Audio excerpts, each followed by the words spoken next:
Chel Simone. Like, subscribe, and let me know how to improve my videos. Um, Today, we are going to talk about Bitcoin in the news. We're going to go over CoinMarketCap, go over some Bitcoin stories, go over a few tokens, just a little bit. I don't want to keep you a long time, which I always state in my video. Um, and that's basically it. So right now, we are going to get into what's going on today on CoinDesk. So as you can see right here, you have Warren Buffett making comments about Bitcoin, just like Jamie Dimon, who made the Bitcoin comment a few months ago and caused Bitcoin to tank and crash, and then go JP Morgan and then went in and bought up a whole bunch of Bitcoin behind people's back. Yeah, kind of seems like another situation, but uh, let's see. So, a real bubble. Billionaire Warren Buffett doubles down on Bitcoin doubt. So, billionaire investor Warren Buffett has joined the ranks of those who believe the market for Bitcoin is in a bubble territory. According to MarketWatch, Buffett touched on the subject during an annual question and answer session held in Omaha earlier this month. While Buffett focused on a range of topics, he honed in on the cryptocurrency markets during his remarks. People get excited from big price movements. Yeah, they also make money during those movements as well. I'm sorry, I do that a lot. And Wall Street accommodates. He was quoted as saying, describing Bitcoin as a real bubble. According to the publication, Buffett also criticizes the idea of applying a value to Bitcoin. He told attendees, "You can't value Bitcoin because it's not a value producing asset." Sure. Um, Buffett's comments came amidst a significant month for Bitcoin's price, according to CoinDesk data. After fluctuating around 4,300 at the beginning of October, the price surged to more than 6,100 less than a week ago, which is true. That Buffett would take a harsh stance toward Bitcoin is perhaps unsurprising, given that in 2014 he advocated the investors to stay away from Bitcoin entirely. Yeah, but if they would have spent $1,000, they would have been rich right now. And that's the best part about that statement. Nor is Buffett the only market observer to issue remarks around the market's recent development. Earlier this week, Saudi Prince Al Walid bin Talal said he expects Bitcoin to fail.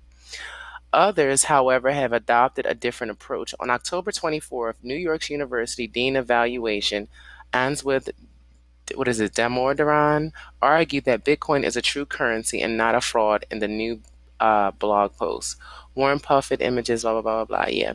So I'm going to link this news article down below, and I'm going to let you take a look at it yourself. So, as one person said, the real bubble is the U.S. stock market. These people right here, right now, they're so used to us and controlling our money and controlling us. He wants our money. A lot of these other people who own these companies, who own these blue chip companies and all these other stocks and stuff, you know why they have a problem with Bitcoin? Is because they want you to invest your money into their stocks and their businesses. And a lot of people are investing their money into cryptocurrencies. And I'm going to show you. So right now we're going to go over to the coin market cap. This is where, for the newcomers to cryptocurrency, this is where you basically look at all the tokens, all the new ones that are coming up and everything. This is where you go. So right now, as you can see, Bitcoin is sitting around, well, first, let's look at the market. The market is mostly in the red. You have a few greens, but they're still mostly in the red. Even though they're in the green, I wanted to explain this. A lot of these tokens, even though they're in the green, they're still not back at the price that they originally were before Bitcoin started pumping up to $6,000, over 6 grand. So yeah, as you can see, it's a lot of red, just very few greens. So the red days are days to buy. Why? Because everything is down. So right now you have Bitcoin at $5,777, which is down. It'll probably drop a little bit more. You have Ethereum, which is staying around the 295 to maybe 305, 310 range. So that's a pretty good buy right now. We never know when Ethereum is going to start pumping. Ripple. Then you have Bitcoin Cash. Litecoin. I'm going to start picking up some Litecoin because that's going to be the next thing that just pumps up to about $100. I miss my Monero, and I sat and watched my Monero sit around maybe 20, $25 for a while. Then you have Dash. Name, you have BitConnect. For those who don't know, BitConnect is a lending platform token, which was around $5 when I first started looking at it. They start calling BitConnect a scam and all this other stuff. BitConnect is worth over $1 billion right now in the market cap value. Their token is worth $212. You think about the money you could have made off of investing in BitConnect 6 months ago. I want you to think about that. Let's see. Neo. Neo's another one. That's a pretty good buy right now. Then you have Monero. That's what I was just talking about. I sat and watched Monero sit around maybe 25, $35. I did not buy it. But Monero is a currency that people should start picking up. That's something I'm going to start getting into. IOTA. Then you have Ethereum Classic. Ethereum Classic, man, I don't know what's up with Ethereum Classic, but Ethereum Classic is just like, I don't know, like the unwanted child, because Ethereum Classic is really, really struggling. And I mean, seriously. And I don't know what the deal is with that. You have Omise Go. Yeah. Omise Go is normally around, you know what? It's around $12. So right now, Omise Go is a pretty good buy. Even though it says it's up 2.33%, it's not really up because it never really went back up to its original price or the price it dropped from. So yeah, this is an okay buy right now. Then you have Qtum, which is a good buy. We can go for that right now. Cardano. I really like this. I'm going to get more into this later on in my videos. We also have Zcash. We have Stellar Lumens, which is the baby brother or sister to Ripple. It's the people's currency. Then you have LIS. LIS is one of those tokens that I believe we all should buy some of. That's another token I'm going to go over. I love LIS. That's one of my favorite tokens, LIS and Factum. I filled my portfolio up with LIS and Factum. So yeah. And also Stratus. Stratus is a $7-8 token. Right now, Stratus has been sitting around maybe anywhere from $2.60 to like $3, maybe four something. Right now, it's at $4.68. It's starting to go up, as you can see in the market. This is a great buy right now because this token normally stops around maybe $7 or $8. You can probably get it up to probably pump up to $10, but yeah. Tether, that's money, regular US dollar. Then you have Waves. Waves is another $7 token.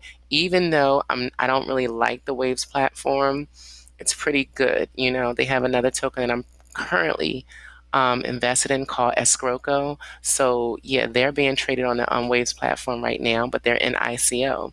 It's a good, interesting buy as well. But Waves is a token that you can all get in on because it's pretty cheap. Then you have 8shares.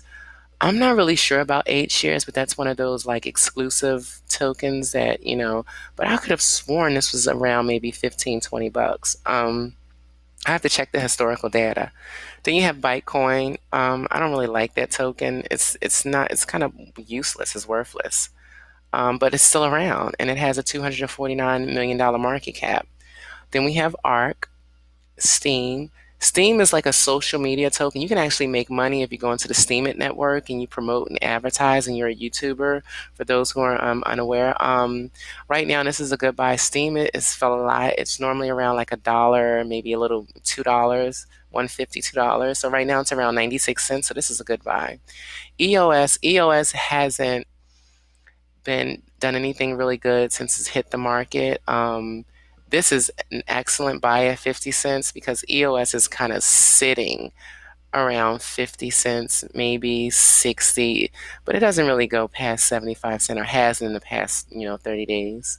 Then we have Tron, and then we have First Coin. First Coin is something I wanted to get into. I'm not really sure, but that's a coin I'm definitely interested in. Ardor 10x. 10x, that's the credit card to spend your cryptocurrencies. It's down to $1.84. It was up to about $10 at one time, so that's a good buy too if it's something that you're looking into. You have Aguar, $17. Monocoin, Pivx, Decred, Komodo, Metal. Metal is a good buy around $9.18. That's probably around like $12 token. Walton Coin. Now, I hear a lot of people talking about Walton Coin, but I haven't really got into that, but I will. You have Golem, Vertcoin, Gas, Made Safe Coin, Populous, Basic Attention, Salt.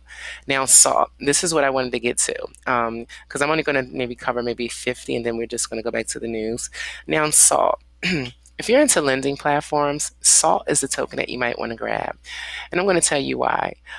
Salt, like I stated, is a lending platform token.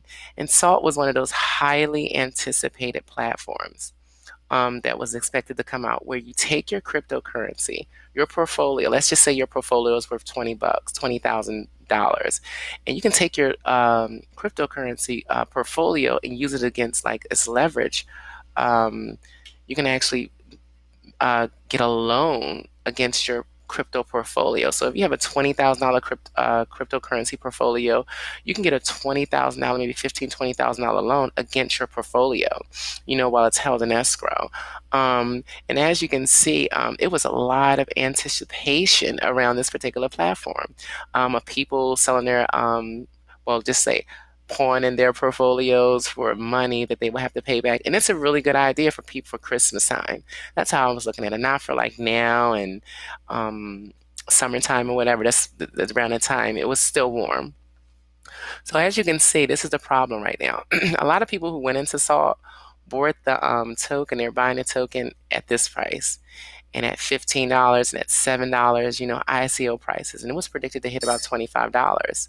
Now the issue is that it never made it to $25. So right now the platform is kind of like it's not allowing you to send and receive. So you can take it out of the platform, but you can't send or receive until they kind of sort of get it together. And I don't blame them. So you have like one salt equals $25. But if you go over to Liquid or another platform, I think you can buy salt for $2.90. You can buy salt for like $2 and something, and you can buy a crap ton of them. So I'm loading up on them right now. So when this exchange opens, you see that $25. I'm sure you know where I'm going with this. You have BitShares. They removed BitShares from a few websites. I mean, I'm not sure why, but I'll get into that later on. Kyber Network, Factom, and Game Credits. Then we have Smart Cash and Economy. Now, from 50 on, you guys can go over to the CoinMarketCap and check out those tokens if it's something you want to get into. There are a lot of interesting tokens and ICOs that you can actually get into, invest in, and make a lot of money off of. But like I stated, Factom is another token. This is the thing about Factom. I feel like anything that is supported and sponsored that the NSA or Homeland Security sponsors Factom. Homeland Security, or it's one of those national agencies, they've actually been pumping money into Factom for the last 2.5 years, and no one's paying attention to Factom. Pick you some Factom up. I'm telling you, it'll definitely be worth it. But again, I'm not a financial advisor. Do your own research and due diligence, and don't take my advice for anything. We also have another article that talks about the bull exhaustion of Bitcoin prices, halts, and everything. Yeah, I'll link this article as well. But I wanted to get into this last article, and that is Bitcoin banned as a payment method. Adopters will be dealt with Indonesia Central Bank. So this was put out today. So, and I find this really this is crazy to me because we've got to a point where we're actually being attacked for living.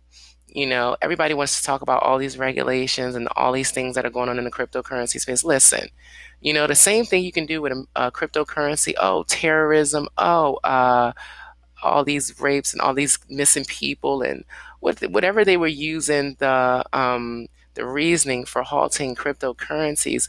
I think it was like trafficking, drug trafficking, human trafficking, and all this so crazy stuff. What people are not paying attention to, everybody's so busy following the news. They did all that stuff with regular money. All the worst things in the world has happened with regular money. Drug trades, all kinds of corruption has been done with regular US currency, euros, all kinds of regular currencies. This way, it seems like people are getting mad because they're being left out. And that's crazy. You have the government telling people that they are free when they're really not. And you have people who we have become so compliant. It's scary. It's almost like a movie, how compliant people become. Oh, well, they said that we can, and they this. Who's they? The government? Who's the government? People just like us. And everybody is okay with everything until it affects them. But let's read some more into this. And I'm going to link this article below as well, because I find this is something that everybody should take a look at. So the head bank of Indonesia, Indonesia's central bank, has threatened action against Bitcoin adopters if the currency is used as a method of payment. Seriously?